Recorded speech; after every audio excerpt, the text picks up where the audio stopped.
6 నెలలు తిరక్కతరికే 15,000 కోట్ల రూపాయలు ప్రజల నెత్తిన కరెంటు బిల్లులు షాకుల రూపంలో వేయగలిగిన పాలకుడు ఎవడైనా ఉన్నాడు అని అంటే అది నిజంగా ఒక చంద్రబాబు నాయుడు మాత్రమే ఇలాంటి దుర్మార్గాలు చేయగలుగుతాడు. మూడో వ్యక్తి ఎవడు చేయలేని పరిస్థితి. ఆ లెవెల్లో బాధుడే బాధుడు.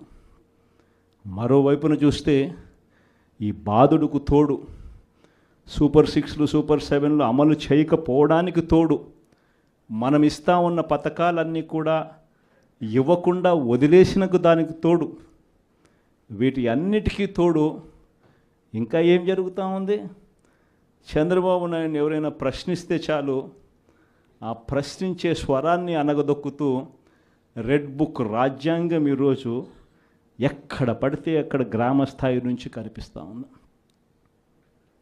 ఇన్ని విపరీతమైన పరిస్థితుల మధ్య స్కాముల మీద స్కాములు జరుగుతూ ఉన్నాయి. లిక్కర్ మాఫియా, శాండ్ మాఫియా, ప్రతి కాన్స్టిట్యున్సీలోనూ ప్రతి నియోజకవర్గంలోనూ పేకాట క్లబ్బులు,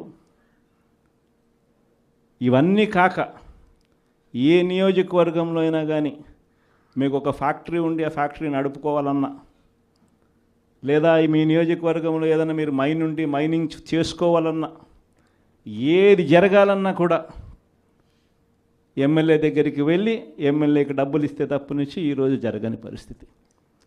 ప్రతి విషయంలో కూడా నాకింత నీకింత అని ఎమ్మెల్యే దగ్గర నుంచి మొదలు పెడితే ముఖ్యమంత్రి దాకా పంచుకొని తీసుకుంటా ఉన్న పరిస్థితులు ఈరోజు కనిపిస్తూ ఉన్నాయి. ఈరోజు ఉద్యమ బాట పట్టడానికి, పోరాట బాట పట్టడానికి ఇక సమయం మనమంతకు మనమే ముందుకు తీసుకొని రావాల్సిన పరిస్థితుల్లోకి ఈరోజు మనం అడుగులు వేస్తూ ఉన్నాం. మళ్ళీ ఈ నెల 27వ తారీఖున ఇంకొక కార్యక్రమానికి పిలుపునిస్తా ఉన్నాం. ఈ కార్యక్రమం కరెంటు బిల్లుల మీద షాక్ కొట్టే విధంగా ఏకంగా 15,000 కోట్ల రూపాయలు బాధుడే బాధుడు అనే కార్యక్రమానికి చంద్రబాబు నాయుడు గారు శ్రీకారం చుట్టారు. కేవలం 6 నెలలు గడవకు మునిపే ఈరోజు ప్రజల చేతుల్లో ఉన్న బిల్లులు మీరు చూస్తే నేరుడు నెలకు వచ్చిన బిల్లు ఎంత, డిసెంబర్లో వచ్చిన బిల్లు ఎంత అని చెప్పి తేడా చూస్తే ఆ తేడా ఇట్టే కనిపిస్తూ ఉంది. కనీసం ప్రతి బిల్లులోనూ కూడా విపరీతంగా నంబర్ కనిపిస్తూ, ఇది కూడా ఇంకా 15,000 పూర్తి బాధుడు కాదు, 6,000 కోట్ల బాధుడికే ఈ నెంబర్. ఇంకొక 9,000 కోట్ల రూపాయల బాధుడు ఈ నెల వేస్తూ ఉన్నాడు. అంటే రేపు నెల బిల్లులో ఇంకా 9,000 రూపాయల బాధుడు కూడా కనిపిస్తుంది. మరి ఇలాంటి పరిస్థితిలో